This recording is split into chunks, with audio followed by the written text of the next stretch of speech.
Hey everyone, this is Shepard, and here is something that's a little different. I'm going to take an episode to kind of go back to some of my comments and answer some questions. These are the questions that I've received over the past week or so, things that might, warrant a little bit of an extra explanation or in certain cases, actual testing. So let's just get started with this question here from Perseus. Perseus asks, I'm a PS3 player and Monster Hunter Frontier GG is coming out in Japan this month. Will I still be able to play online even though I'm in the US? Me and my friend are thinking about getting it. Good question, Perseus. I'm going to answer this in a couple parts. For those of you that are unaware, there is a massively multiplayer game of Monster Hunter that does exist. Unfortunately, it has so far been locked to IP addresses that are only in Japan. That means that you're normally only ever able to play it if you're either A, living in Japan, or B, can trick the computer or your router into thinking you're in Japan. In most cases, you can purchase some VPN software, purchase the ability to connect to Japan servers, and play that way. I would assume that if you really went to a major effort, you'd also be able to do the same thing for your entire internet and stream your PlayStation 3 through that. Is it worth it? Not really. But that's getting into different topics. If you really want to play Monster Hunter Frontier, I'm going to suggest you not play it on the PlayStation 3. Go ahead and get the computer version. It's free. There's no cost to download. There's only a monthly subscription. And it's not hard to run. I think a while ago somebody was doing some testing. They were able to run the game on a netbook. So if it could run on that, basically anything you're running now will be able to run it. Alright, next question here is from Mario Kart, and he asks, can Durham Burroughs be ridden? Don't know if that's how you spell its name. Well, that is close enough. I think that is how you spell his name. And the answer is no, because Durham Burroughs is not currently in Monster Hunter 4. He's kind of a fan favorite. I would assume we're going to see him coming back in Monster Hunter 4 Ultimate. But as it is, there is no way to ride him as he is not in the game. That being said, there are basically no monsters in the game that cannot be ridden, at least large monsters. So if he were in the game, you would be able to ride him, and I assume that would be a great way to deal damage to his humps. So stay tuned, who knows, maybe he'll be coming back relatively soon.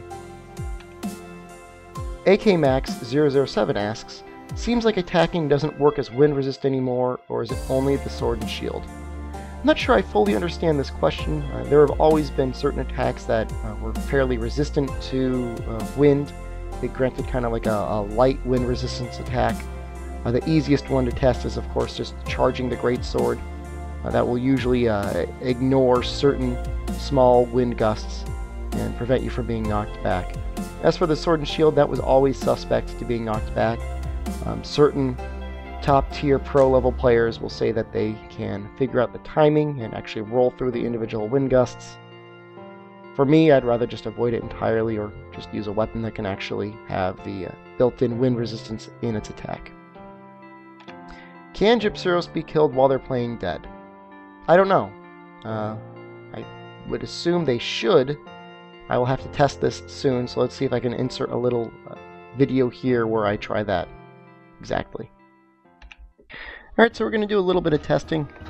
Alright, this is going to be to see if Gypceros is invulnerable at all when he is playing dead or not.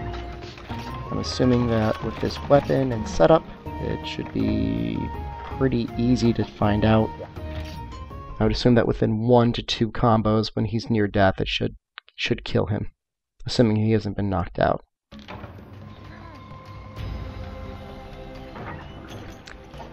This has the possibility to just be a very sad fight, and I'm sorry if it is.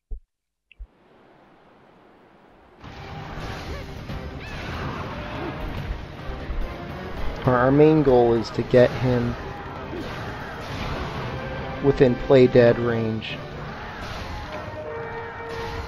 within combo and a half or so.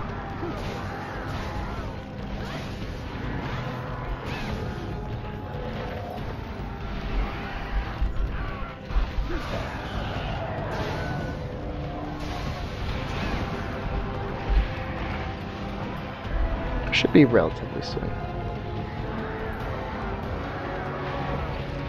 I guess the hard part is making sure he actually plays dead. Okay, so the hard part is going to be waking him up without killing him and getting him to play dead.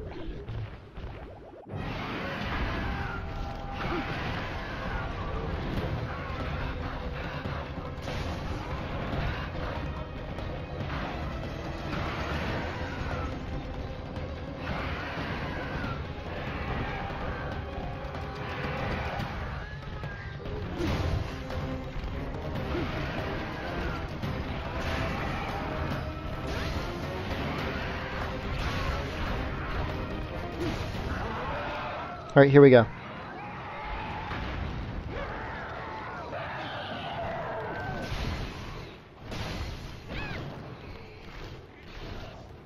Oh, scumbag Gypceros.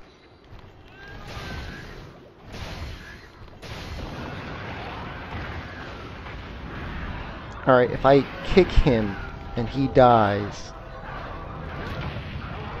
he cannot die in his fake death animation, so I guess that's the answer.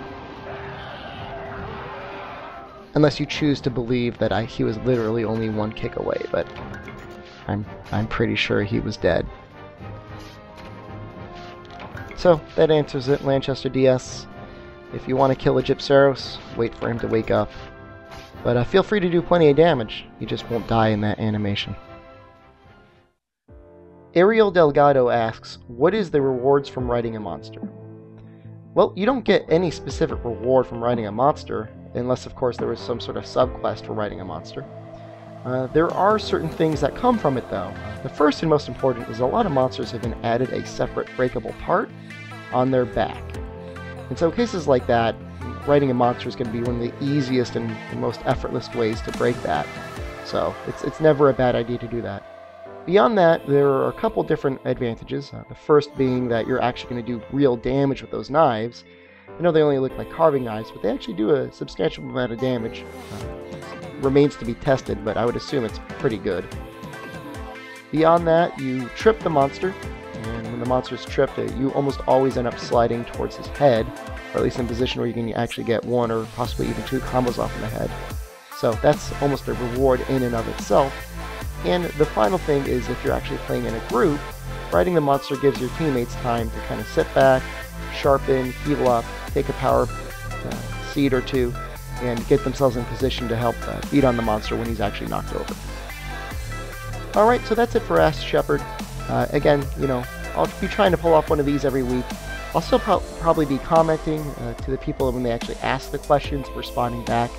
I just want to be able to turn this into kind of an annotated comments area where I can kind of read your questions, answer them out loud, and kind of give the ability to share it with a lot of other people in the future. So, until next time, this is Shepard saying good luck and have a good hunt.